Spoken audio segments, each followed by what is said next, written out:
But dressing appropriately is really important. And because I'm usually in a corporate space when I'm working, then I'd dress like this even if I wasn't in a corporate space. But yes, particularly always dress for the occasion, dress appropriately and feel confident in what you're wearing. And then it gives you confidence, and you put your shoulders back, your head up. You can walk into a room thinking, I look good. I haven't spilt breakfast down my jacket, my Marmite or whatever.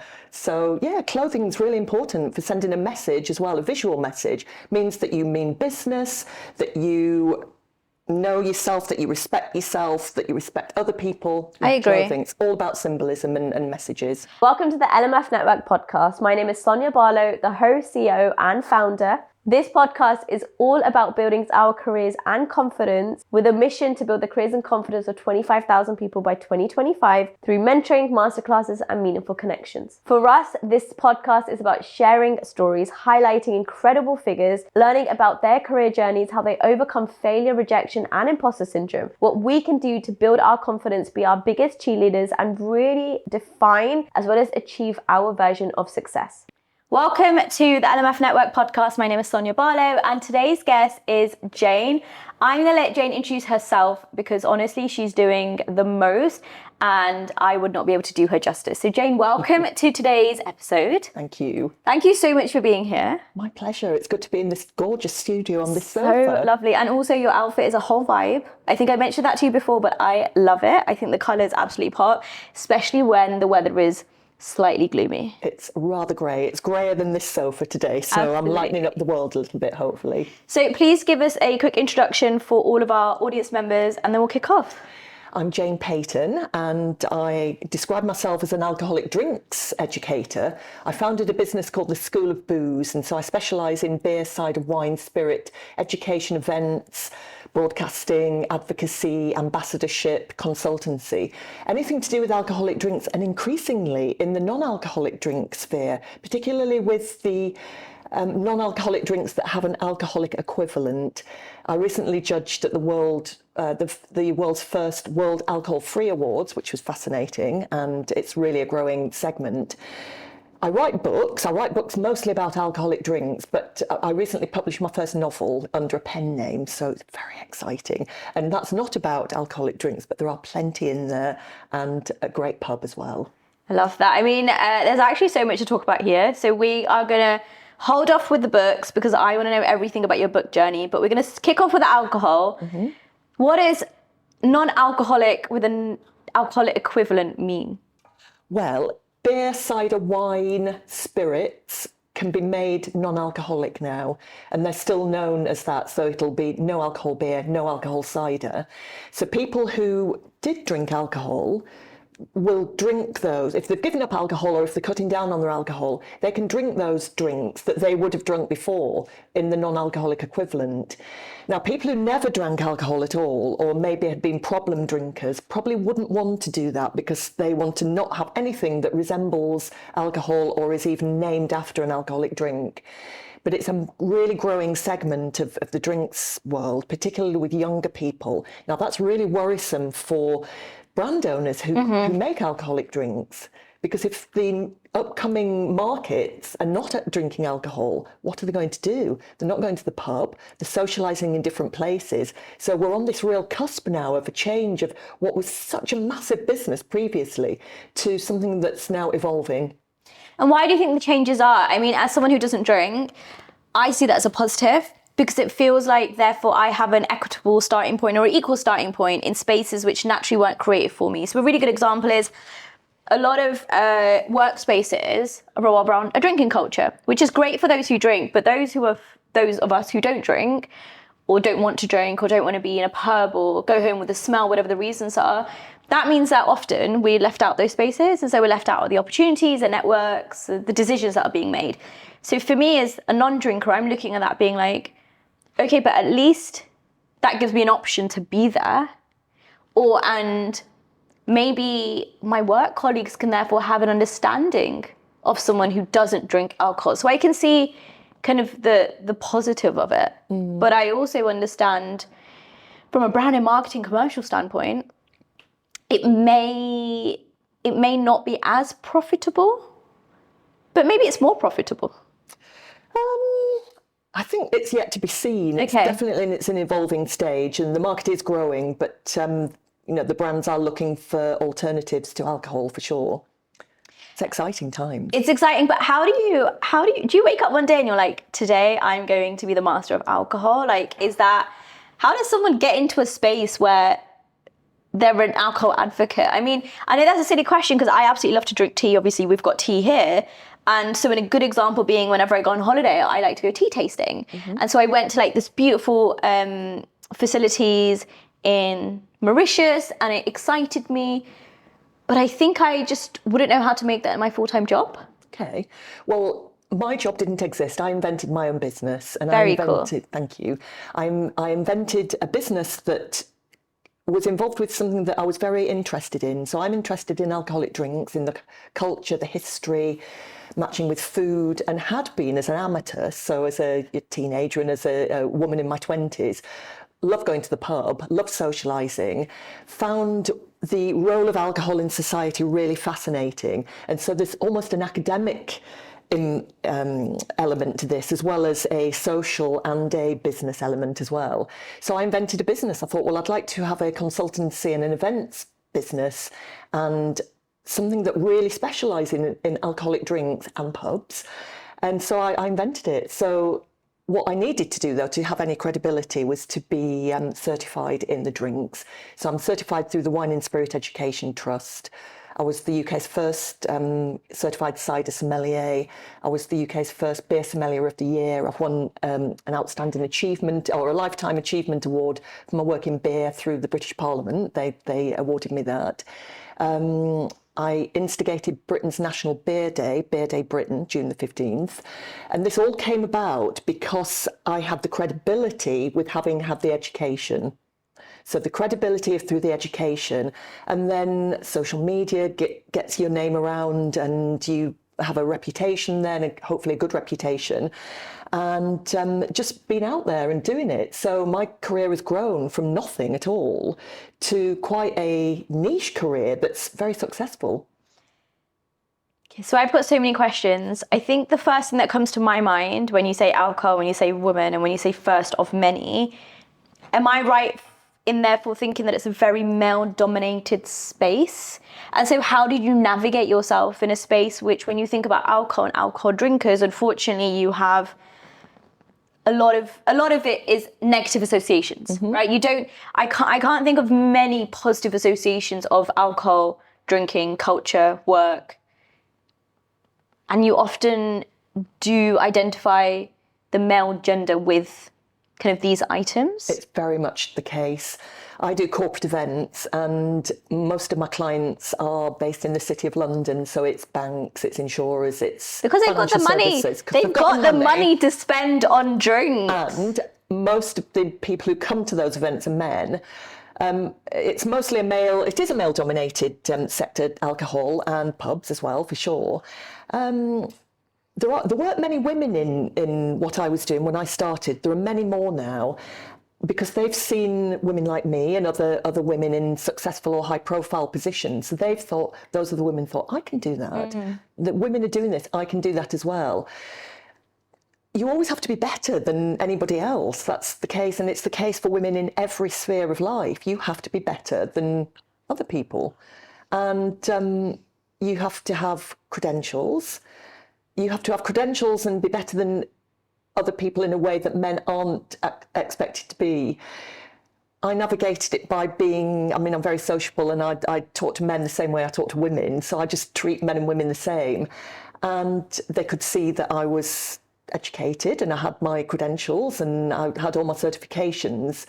And I've been very fortunate. I mean, it sounds like a corny thing, but we all stand on the shoulders of the women who went before us. No, I mean, representation is so important. And recently I've been asked these questions like, who are your role models? And I was like, I don't really believe in role models. I don't believe that one person is a role model. I believe in modeling people's role qualities, or I believe in, modeling people's qualities, or being like, that's a great individual in front of me. that's something of that person I've really enjoyed or I've liked, or I'm like, wow, how do I imitate, and kind of bringing it into your own. But I'm not a fan of role models. I think representation is fairly different from role models. So what I'm hearing you say is you've crafted your way into these spaces, you've become that representation or that kind of figure.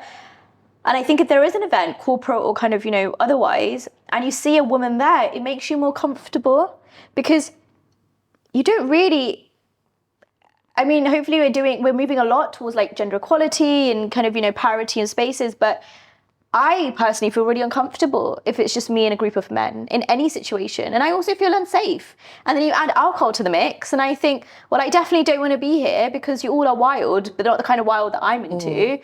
I just don't, it's not appropriate. Yes.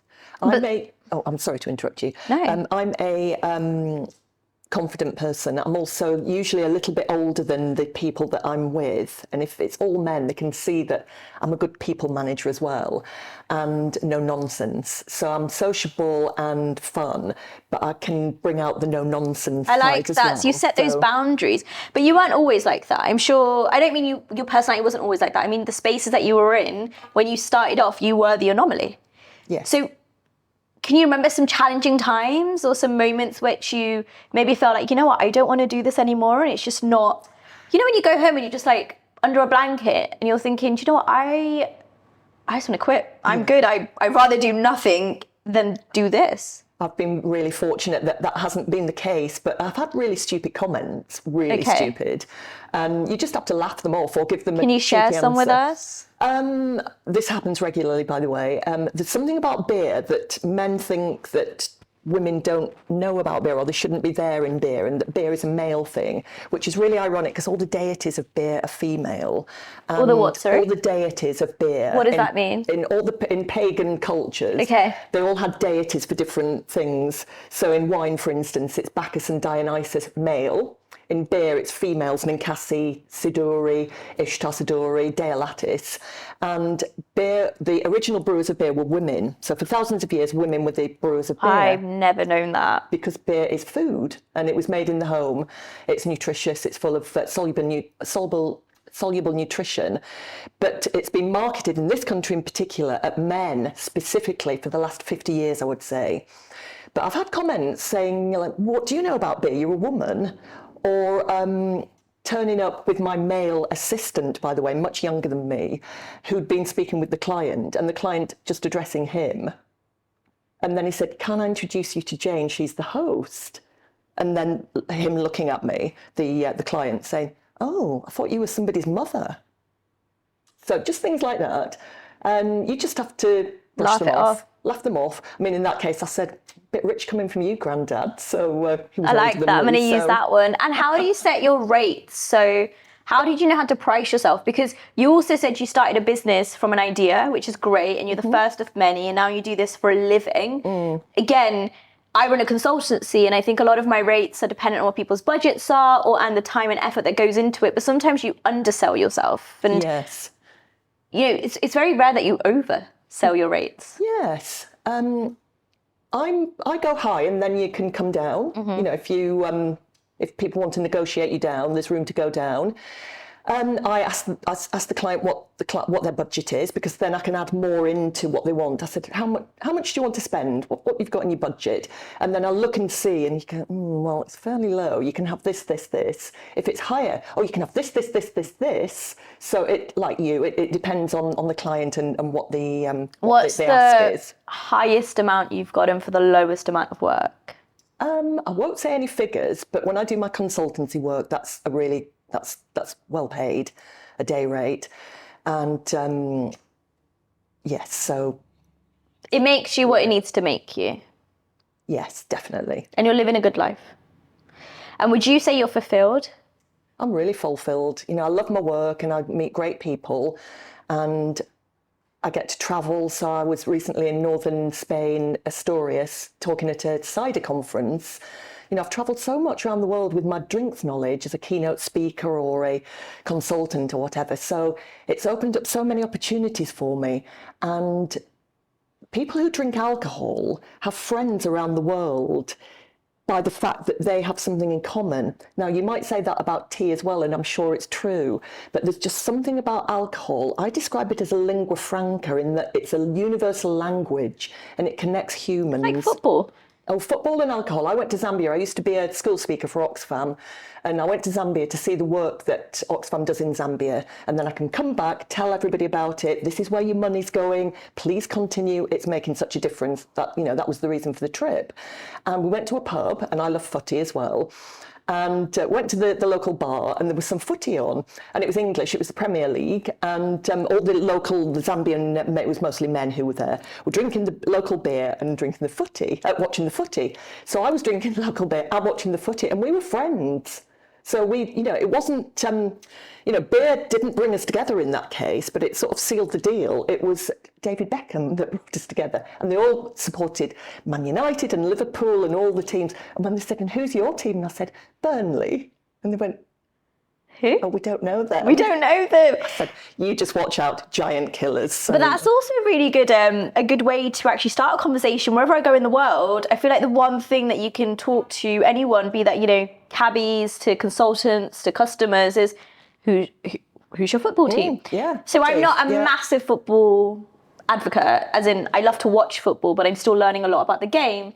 But I would say, I think based on my family and my loved ones, it's probably Man United. Yeah. But everyone knows who Man United is to some extent, and it starts a conversation, and it makes you feel like a level of comfort, which is quite important. At the beginning of the episode, I also mentioned your outfit, and that's because for me, it's a form of power dressing. And so my question is, when you are in these uncomfortable and unconventional spaces, when you are dominated by a different group or demographic, have you ever kind of power dressed to make yourself feel confident, to raise that roof? Is that something you do consciously or subconsciously? I love dressing anyway, and I dress for myself. And certainly when you feel smart and you feel confident in what you're wearing, you look smart, you put in a good image out to the world in terms of respect for other people, because I'm in the public space, I'm going to look as smart as I can, as respect for the rest of society. Not many people do that anymore, actually. So respect for myself, respect for society, but dressing appropriately is really important. And because I'm usually in a corporate space when I'm working, then I'd dress like this even if I wasn't in a corporate space. But yes, particularly, always dress for the occasion, dress appropriately, and feel confident in what you're wearing, and then it gives you confidence, and, you know, you put your shoulders back, your head up, you can walk into a room thinking, I look good, I haven't spilt breakfast down my jacket, my Marmite or whatever. So yeah, clothing is really important for sending a message as well. A visual message means that you mean business, that you know yourself, that you respect other people. I agree. Clothing. It's all about symbolism and messages. I agree. I'm a big believer, and I say this very often, is about like wearing your armor. So for me, an hour might be like lippy, or right now I've got like colored eyeliner on, or I'm often not in all black, but I'm just feeling all black right now. So it's a vibe. So I feel very comfortable in what I'm wearing. But when I do keynote speeches or when I do talks, I'll wear a little kind of boot heel. Not heels heel, but like a boot heel, just to give me a bit more of an oomph. I will wear more of a bolder or brighter color. So often you see me in like my reds, my pinks, my greens, my purples, my yellows, for no other reason than myself. And I think people often ask me, like, how do you boost your confidence or increase your confidence in uncomfortable spaces? I'm like, dress for yourself, wear your armor, and practice. It's really important. How do you keep improving on your confidence? Because you've already mentioned you're a confident person, but what would your tips be to those who are watching and listening on what they can be doing to increase their confidence, especially in spaces which aren't necessarily created for them? Yes, I mean, I'm fortunate that I am a confident person, always have been. And for people who aren't, that must be very tricky. And knowing your subject is really important for giving confidence. Always acknowledging to yourself that you have every right to be in that room and to be in that space. So always remember that. And be polite, be respectful to other people, be friendly, have a smile. Feel good about yourself. Dress, as you were saying, with your armour, and dress in the way that you want to be perceived. All those things together go well. But go to the loo beforehand, make sure your face looks good, your lippies on, whatever. It's really hard to be really confident, but gets better with age for sure. Well, I'm glad. I feel like as I enter my 30s, I'm far more confident than I was in my 20s. And I felt this whole new, I woke up one day and I was like, you know what? I just don't care. I just don't care about caring about people and things and objects that are meaningless. And I care about me and doing work which fulfills me and creating my version of success. But I care a lot more about my recovery and my health and wellness, but also trying new things. Because if I think a lot of your 20s are spent on pleasing other people. And then, I don't know, I got into my 30s and I'm like, hey, actually now it's my time to please myself. And whatever that means for me, I'm going to do it unapologetically. And one element of that for me over the last few years, so I wrote my first book in my 20s and now I'm on to kind of writing my second book in my 30s. And I guess the point I'm trying to make is even the writing style is different. Even the context and the concepts are different. You're not afraid of actually aggravating, annoying people because you're just saying truths that you feel like you can back and you can solidify. And you obviously have written 3 books. 10 non-fiction. You've written 10 books. And 1 novel, 1 fiction. So you've written 10 books, run a business, and just know all about alcohol. Like that's wild. That's great. That's so much. Tell me about the books that you've written. So you've written, before we get into your novel, I'm going to talk about the books in the alcohol space. Yes. Did someone approach you? Did you wake up one day and you're like, you know what, there's not enough content around it? How did that kind of come into play? With the alcohol books, so the last 5 books non-fiction books I've written have been about alcoholic drinks. So the first one came through being with a publisher for something else. So I published a book with this company, and then I said to them, oh, would you like a book about beer? And would you like a book and it was actually named after my business, The School of Booze. Amazing. So they published a book called School of Booze, which was all about everything you needed to know about alcoholic drinks, every single alcoholic drink, really useful stuff. So it was like an encyclopedia almost. The beer book was great. I love that. That was one of my favourite books to write, actually. And then I didn't write any more for that publisher. And then I was called by the British Library, and I didn't know they had a publishing wing. And they said, would you like to write a book about gin for us? So I went, oh yeah, I'd love that. Gin history. So they have a series of short books about commodities, the philosophy of whatever that commodity is. The philosophy of tea they've done, actually. You might be interested in it. And they're gift books for people, they're impulse purchases, they're small books about knowledge. So they're quite short, and it's a condensed history. So I wrote the gin history book, the philosophy of gin, and then they asked me to write the philosophy of beer. They asked me to write the philosophy of whiskey, which I turned down because I didn't think I could do it justice. And then they asked me to do the philosophy of cocktails, which comes out in June. So they're all histories. So this really condensed history of whatever your subject is. Now, when you're talking about beer, for instance, beer is at least 15,000 years old. So you're talking about a vast, vast history that you have to really condense down, but you have to condense it down in a way that doesn't look as though it's superficial. Now, I'm really lucky that I'm able to condense and distill a lot of information into 1 sentence and, into my words. I don't waste any words, which was problematic when I came to write a novel, Yes. Soul Brethren, because I didn't have a word count.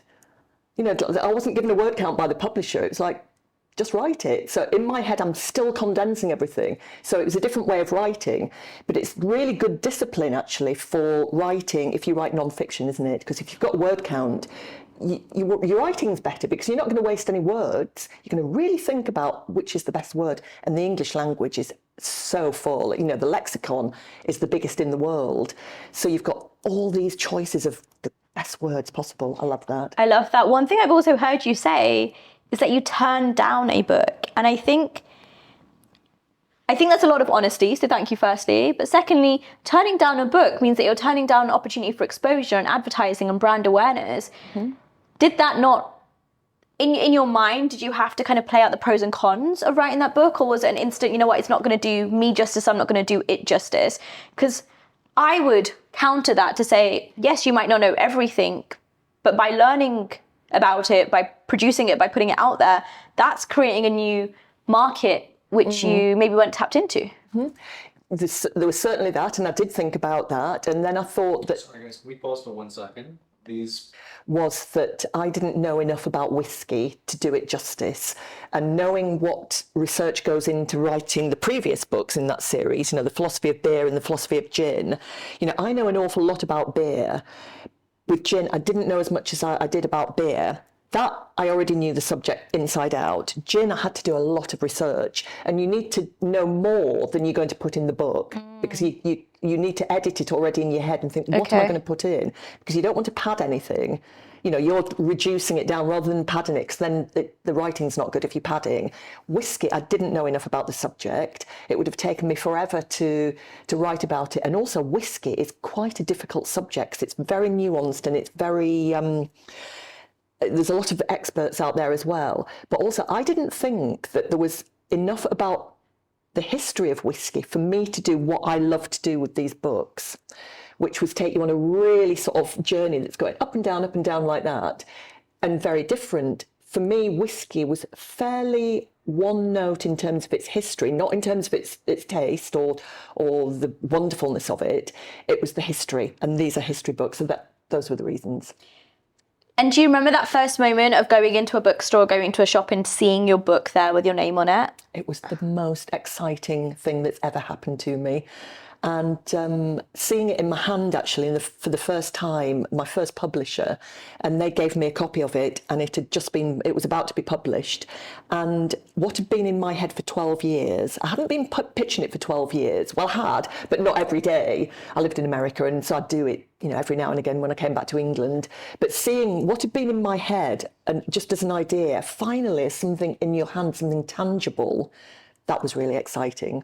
And I thought, and also we want to please our mum and dads, don't we? Our parents. And both parents were alive at the time, and I was so pleased that they could see it. And my mum was great. She'd go into shops and she'd go, "Do you have a book called Looking Up in London by Jane Peyton?" "Oh, I'll just check for you." They'd look on their database, and sometimes they had it, sometimes they didn't. And if they didn't, she'd say, "Oh, well, it's a very good book, you must get it." So she was my best advocate. She'd go in bookshops. Oh my God, I love it. I could do with you now, lovely. So I do that for my own book all the time. I'm like, "Do you have Unprepared to Entrepreneur by Sonya Barlow?" They're like, "Sonya, how do you spell that name?" Sonya. "Yes, we do. It's upstairs." And I'll run upstairs and I'll grab it, and then I'll re-merchandise it, and then I'll go and take it to I'll go and take it to the main counter and be like, "So I'm Sonya Barlow." And they're like, "You're the author. Can you sign it?" I was like, "Of course I can sign it." And then if they don't have the book, I'd be like, "Oh, I know the author personally, and I think it's a fascinating book, and you should definitely have it in your bookstore," because they don't know who, And I think the great thing, good or bad, about my name is it's quite like ambiguous. You don't really know who a Sonya Barlow is, so I can pretend to not be her. Yes. And third person this and go ahead, which is great. So the fact that you've written so many books is amazing. What made you therefore wake up and think, "I'm going to write a novel"? Yes, I'd had this idea in my head for years. Soul Brethren, if the shoe fits. I'd had an idea years ago, and the idea was, I lived in London at the time, and I'd cycle around. Bicycle was the way I got around, and I would always come across one shoe just lying in the pavement or in the road or just discarded. And I think, why is it just one? Absolutely. It's only ever one. My sister and I had this conversation just yesterday, and I was like, why is it that there's one shoe on the floor? Or so we saw someone's trousers, and I was like, "Oh, I know." Yeah. I was like, "How do you get trousers here?" Or especially, I think the interesting one is the motorway. Why is there a shoe on the motorway? Exactly me. Well, this was the thing. I was on the A4 going out of London on my bicycle. On the pavement, there was a shoe. And I kept seeing shoes, and I thought, wouldn't it be interesting if you had a psychic ability to tell the story of what had happened to that shoe? So this character, Cordelia Tanner, came into my head. She's the main character in Soul Brethren, the novel. And she had that ability, so she could tell what had happened to that shoe, whether they were drunk, had they run away from somebody, what was the story? So this happened 12 years ago, over 12 years ago, I think. About 12 years ago, I was thinking this. And I was developing it in my head, develop. thought, oh, I'd love to write a novel. Never had time, running a business and writing the non-fiction books as well.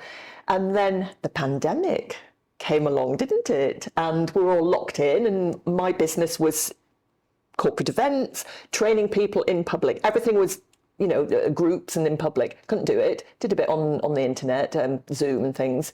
But I had more time, and I thought, I'm going to write that novel. Now, I'm sure I'm one of many who wrote a novel during lockdown. But by that point, it had been percolating for years. And I'd go out for my 1 hour of exercise every day, and I'd be thinking about these characters, and it just developed the story, and thought, I'm doing it. So I did it, and I loved it, absolutely loved it. Adore my characters, adore them. So Cordelia Tanner has this amazing psychic ability, and she's the world's leading designer of luxury shoes, bespoke shoes, but she can't wear her own shoes, unfortunately. She's got rather peculiar feet. Now, she can have her own shoes made, but they're not the big glamorous mules and heels and the gorgeous sandals. She can't do that. So one day she's having a think, and she comes up with the idea of 3D wearable holographic shoes that look as though you're wearing incredible creations, but really underneath you've got your scruffy old trainers on. And so she develops it with her brother, twin brother, who's the logistics side of her business, House of Tanner. So they developed this technology, thinking it's just going to be people with orthopedic foot problems, and no, everybody in the world thinks this is a good idea. So people start wearing virtual shoes rather than real ones. They've got the real ones underneath, but virtual shoes become the thing, which means that all the shoe shops close, all shoe manufacturing, laces, shoe polish manufacturers, corn plasters, cobblers, anything to do with real shoes, gone. Luckily, she hadn't admitted it was her that was behind it. They'd invented this front person, which is very easy to do now on the internet. So this front person, who doesn't exist, gets all the opprobrium, and everybody's like, you've destroyed the shoe industry.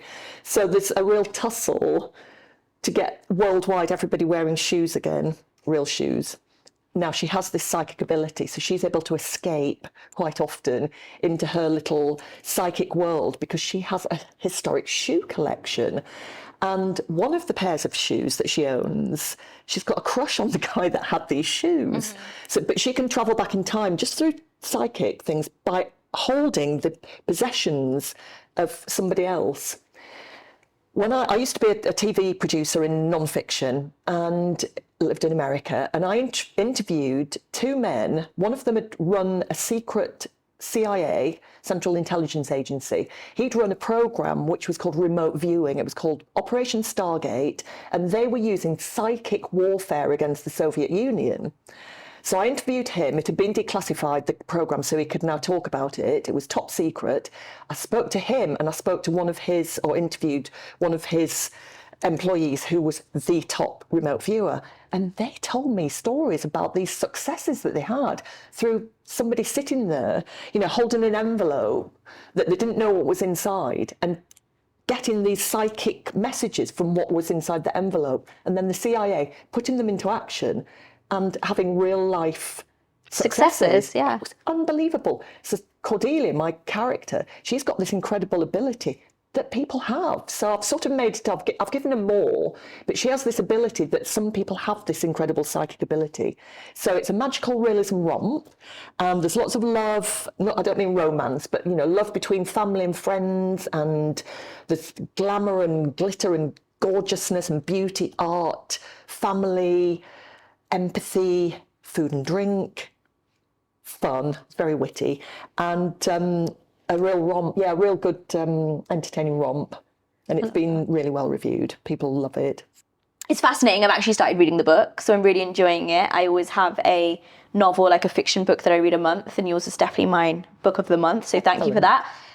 But you created your own publishing house at the back of this to publish it under anonymous authorship. Yes, under a pen name. Under a pen name. So yes, B.A. Summer. Can you explain that to us? Why did you do that? Yes. Well, the pen name was the fact that I still write non-fiction books, and so I wanted to separate my professional career as a drinks expert or educator, writing those books. This was completely different. This was just magical realism. I didn't think it sat well with that, so I wanted a pen name to separate it. And it's really hard to get a novel published. So there's all sorts of hoops that you need to go through. This is a very now story, actually, with the technology. 100%. And I thought, even 2 years ago, I thought, this is really now. Somebody could come along and invent this technology. And if they do, then the premise of my novel doesn't exist anymore.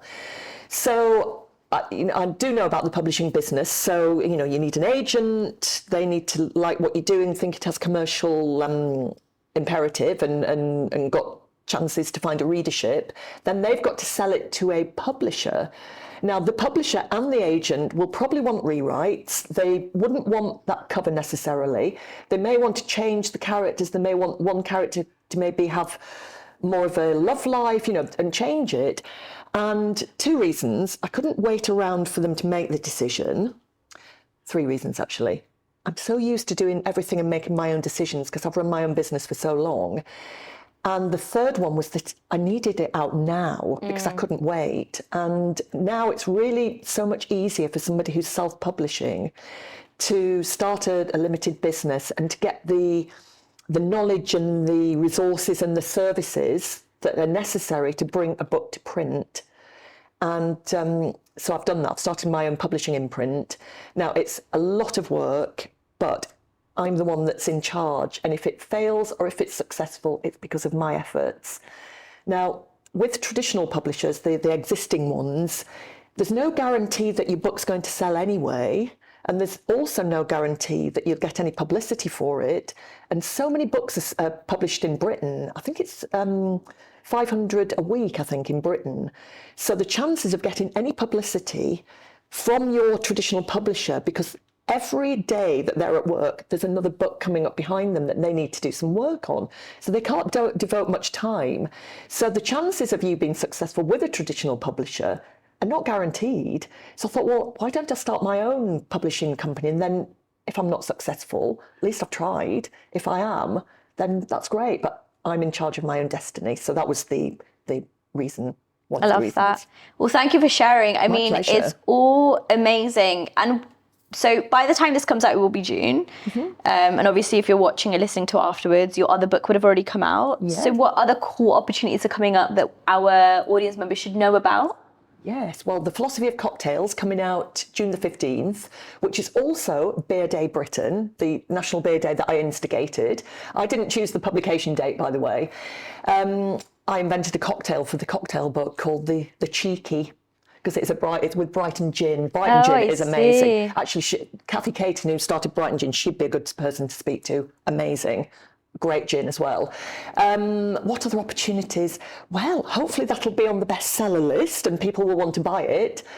I was talking to my publisher, the British Library publisher, yesterday, and they'll be thinking of some new ideas soon. So hopefully some of those ideas might include me to write something else.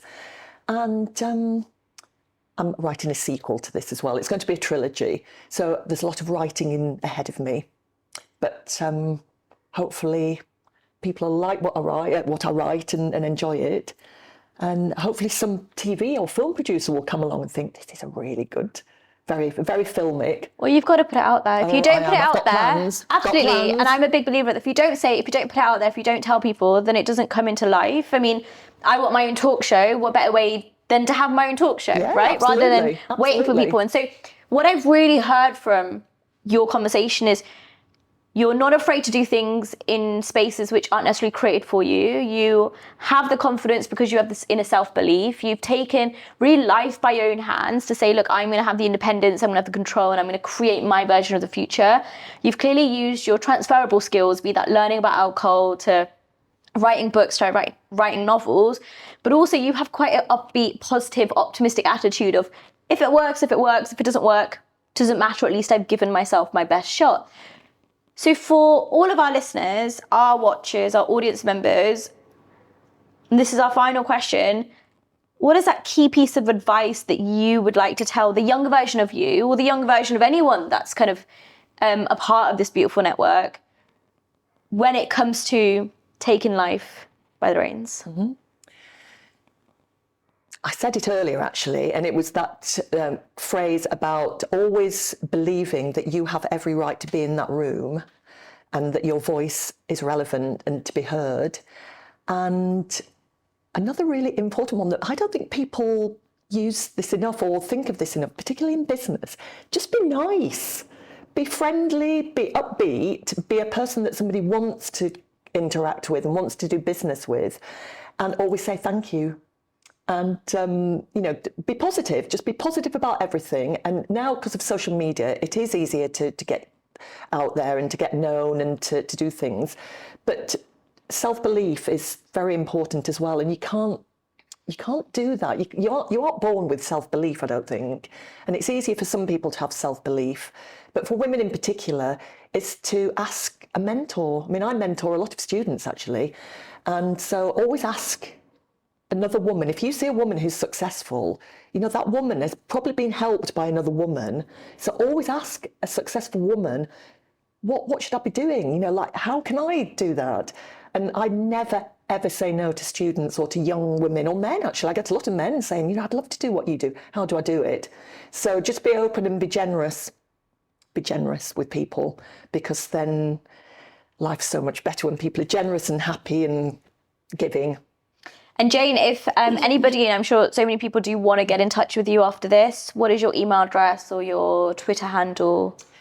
Well, it depends on what they want to talk about. If it's alcohol, then School of Booze is the best way. If it's advice maybe, or if they want to know about writing, or if I can help in any way, then Jane Payton, jane-payton.com, and they can reach me through that.